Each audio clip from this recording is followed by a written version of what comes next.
Bismillahirrahmanirrahim. Assalamualaikum warahmatullahi wabarakatuh. Jumpa lagi dengan kami Saham Hijau, yaitu segala sesuatu tentang dunia investasi di pasar modal. Pada kesempatan kali ini kita akan membahas tentang kesalahan dalam analisa PBV sebuah saham.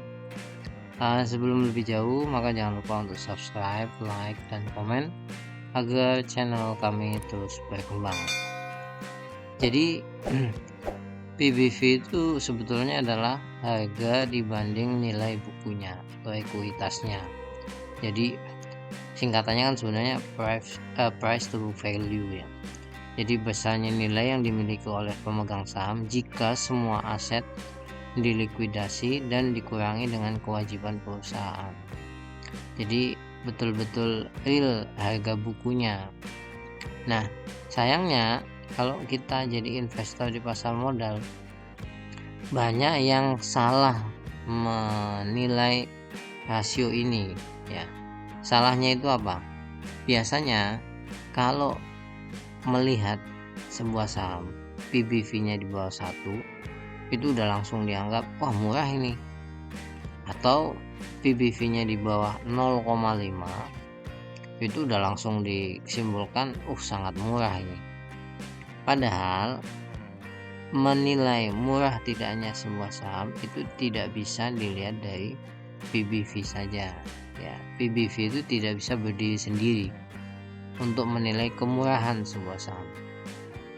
Nah, kalau Anda menemukan ada saham kok PBV-nya murah tapi kemudian harganya tidak naik-naik, ini bisa jadi karena beberapa hal. Pertama, PER-nya tinggi ya.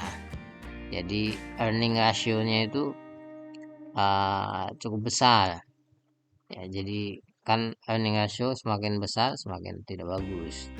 Yang kedua, DER-nya tinggi atau hutang ya, hutangnya tinggi sekali. Jadi melihat itu pada akhirnya orang juga ngapain kalau hutangnya gede. Yang berikutnya, ROE-nya rendah ya. ROE-nya rendah itu ya ada kaitannya lah dengan PER ya. Yang berikutnya rugi ya, tidak menghasilkan laba. Jadi kalau PBV rendah kemudian melihat ada aspek-aspek di nomor 1 sampai nomor 4 ini, ada PER tinggi, DER tinggi, ROE tinggi, kemudian rugi, wajar. Jadi nggak murah, itu memang udah sepantasnya.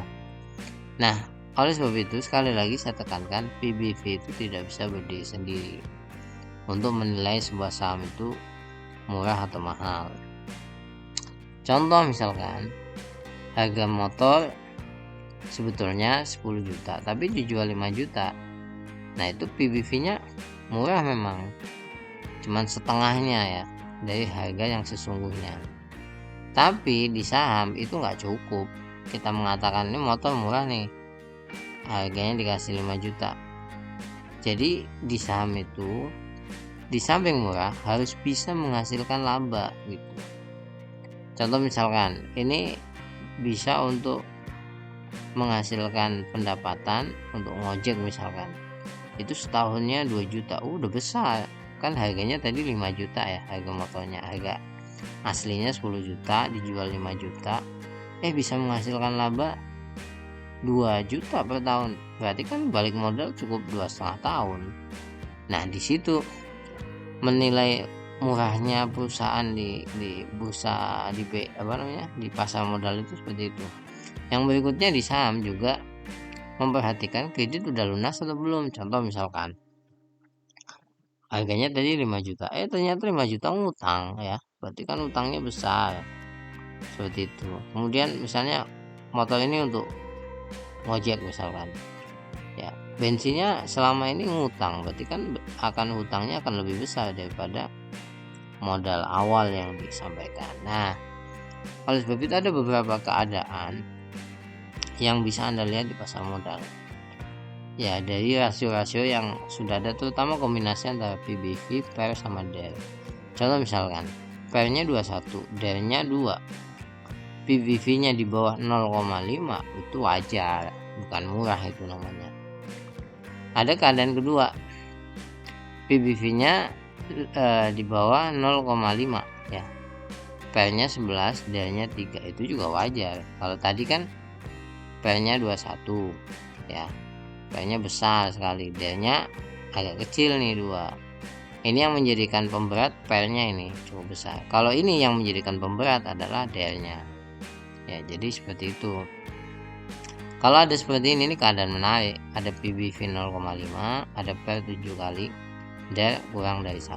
Nah, ini baru bisa dikatakan ini perusahaan murah ini. Jadi seperti itu menyampaikannya. Nah, keadaan menarik lagi nih kalau misalnya seperti ini, udah PBV di bawah 0,5, PL-nya 5 kali, DL-nya juga di bawah lagi 0,8, di bawah 0,8. Wah, kalau saya nemukan perusahaan gini udah langsung akumulasi terus pokoknya. Ada juga yang seperti ini nih, PBV itu harga PBV-nya itu 1 ya, enggak di bawah 1, 0, enggak, tapi dividennya itu 7%. Saham kayak gini pasti sulit turun ini harganya ya, karena dividen itu salah satu pengganjal saham turun.